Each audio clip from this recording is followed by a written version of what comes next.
If you're single and looking for love, you're probably stuck in a pattern. Maybe it's conscious, maybe it's not.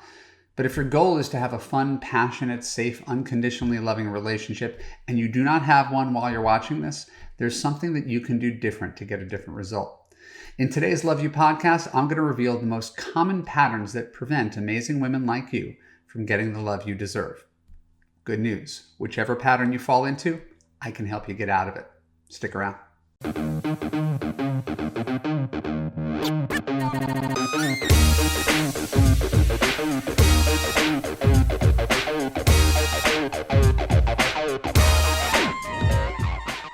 I'm Marc, Katz, dating coach for smart, strong, successful women and your personal trainer for love. Welcome to the Love You podcast. Keep listening to discover the three main things blocking you from love right now. When we're done, I'll let you know how you could apply to Love You to create a passionate relationship that makes you feel safe, heard, and understood.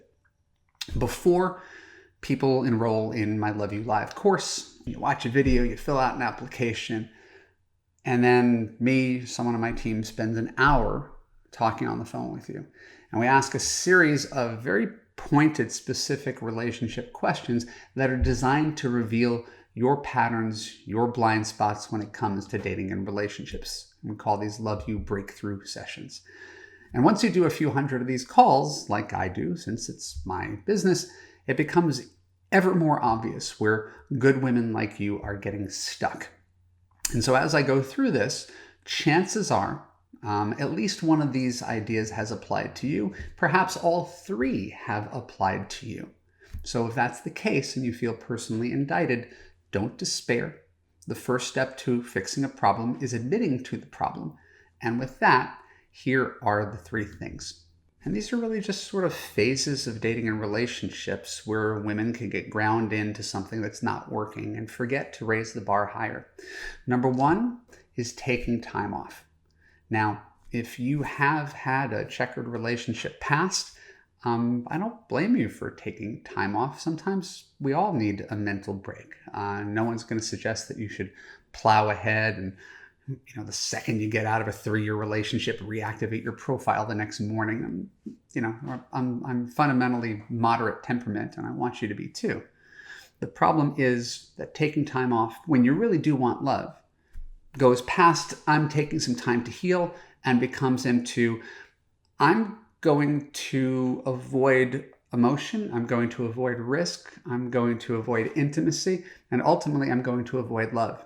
I'm so afraid of getting hurt by the wrong man. I'm so afraid of wasting time on the wrong man. I'm so afraid that I don't trust my own judgment that I will do nothing. And under the guise of doing nothing, I'm going to tell the whole world, and I'm even going to tell myself that I don't really want to find love. I'm going to throw myself into my work. I'm going to throw myself into my home renovation. I'm going to throw myself into fitness. I'm going to throw myself into being an aunt. I'm going to throw myself into building a brand. I'm going to throw myself... And the next thing you know, 1 year, 5 years, 10 years go by. I'm not saying that time is worthless. I'm not saying those passions that you pursue don't have value.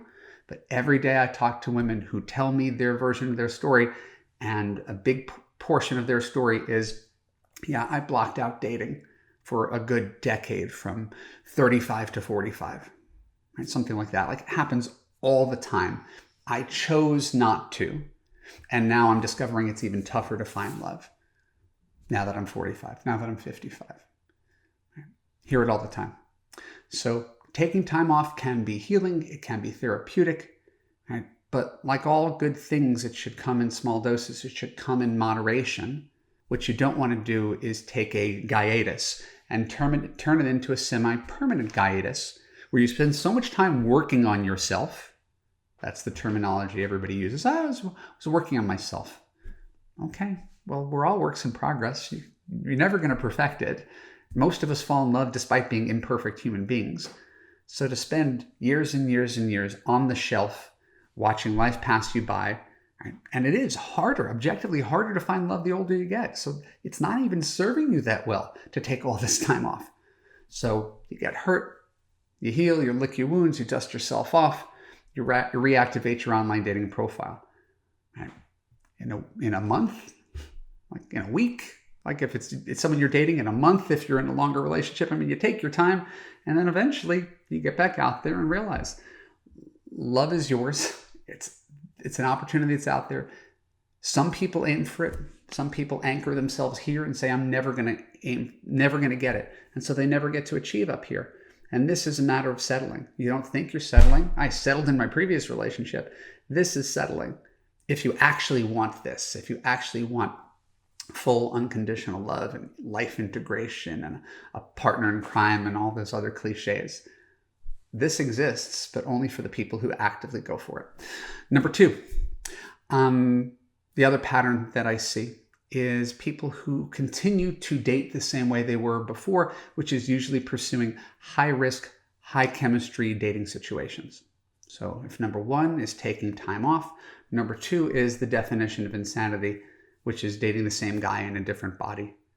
Scrolling through people on dating apps, looking for the next cute guy who looks like the kind of person you're with based on looks and income and education and class, right? And a 2-line bio. Knowing full well that this is an ineffective way of searching for a partner, but it certainly is easy. It doesn't take much to do this. And so then you do the same thing. You swipe right, you text, you meet a total stranger, you hook up, you keep your fingers crossed that the hookup turns into a relationship. Maybe it turns into a relationship, but you didn't really get to know him very well. Now that you know him really well, you stick around. Once again, same thing. Right? And we also realize that we can get derailed by the fact that most people aren't right for you. And we could turn that into something that has greater meaning. You can draw the conclusion that your city is terrible, that there's no good guys on this dating site, that you're too old. You can draw all these false conclusions. Right? And so here I want to give you the real conclusion. 90% of guys, definitely not your husband. So you don't have to spend too much time lamenting that. Let's just accept that as a fact. Step into a subway, not the restaurant, an actual subway, step onto a bus, go into a mall, all these places that barely exist anymore. Realize most people aren't your husband. So don't despair too much when reality proves that true. What you have to do is just be able to shake it off a little bit quicker, right? And keep on pursuing relationships that give back, where you don't feel anxious, where you don't feel drained.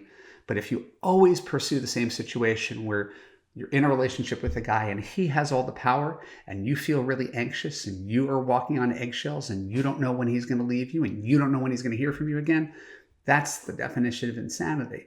And you pursue that because it feels like you're achieving something. You feel like you're getting a catch, but really all you're doing is catching a case of your own anxious attachment style. If number one is big mistake you're making is taking too long away from dating, number two is dating high chemistry, low compatibility men under the guise that somehow one of these is going to eventually pop. High chemistry, low compatibility men. And they don't. They just waste your time. Number three, and again, you can see how these things overlap. Number three is, let's say you get one of these high chemistry, low compatibility men to become your boyfriend. Now what's the problem? You're staying in a bad relationship. You won't call it a bad relationship. After all, he's a doctor. He's an investment banker. He runs a venture capital firm. After all, he's amazing in bed and he's really ambitious and intelligent. After all, your friends are really impressed by him. So you stay. You're not happy. You're walking on eggshells. You're miserable. You're waiting by your phone. He yells at you. He tells you you're too needy and tells you you're too demanding. And yet you justify it. Yeah, this is love.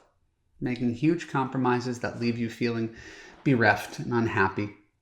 And so you stay thinking, well, I nabbed this guy. I can't let him go. It's hard to find a guy of this caliber. It's actually not, because this caliber says nothing about your relationship. That's comparing men side by side based on their resumes. What matters is how you feel in the relationship. So if your relationship doesn't lift you, if your relationship is draining, then it's not a good relationship, no matter how great he seems on paper. And so you don't double down on sunk costs. You don't double down on chemistry. You don't say, well, he's great. The relationship is no good, but he's great, and maybe things are going to change. What you want to do is avoid being the woman who spends way too much time in a relationship, which certainly from the outside is a dead end, and even from the inside doesn't feel joyous. I've done the same thing. I'm not condemning you, but I think it's really important to recognize when to cut your losses.